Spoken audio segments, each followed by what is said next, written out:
అందరికీ good evening. ఏంటి పిల్లలు పీకి పందిరేస్తున్నారా ఇంట్లో? సమ్మర్ హాలిడేస్ కదా, వాళ్ళని భరించక తప్పదు.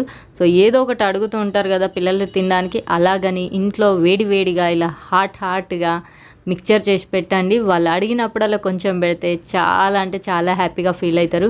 ఈ మిక్చర్ చేసుకోవాలంటే మనకి ఇంట్లో పోయే అటుకులు ఉంటే సరిపోతుంది. పోయే అటుకులని నూనెలో డీప్ ఫ్రై చేసుకొని పక్కన పెట్టుకోవాలి. అందులోనే మొక్కజొన్న ఉంటాయి కదా, అవి కూడా డీప్ ఫ్రై చేసుకోండి. ఒకవేళ ఉంటే చేసుకోండి, లేకపోతే లేదు. ఈ పోయే అటుకులని మంచిగా డీప్ ఫ్రై చేసుకొని అందులోనే కాసిన్ని పల్లీలు ఉంటే కొన్ని పుట్నాలు వేయించుకొని అందులో మిక్స్ చేసుకోవాలి.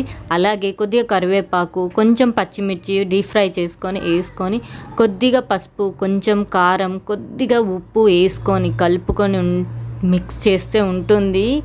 ఇంతేనండి, సింపుల్ రెసిపీ, చాలా బాగుంటుంది. కానీ ఆయిల్ బాగా పడుతుంది. కొంచెం టిష్యూ పేపర్స్ యాడ్ చేయండి. అలాగే వీడియో నచ్చితే లైక్ అండ్ సబ్స్క్రైబ్.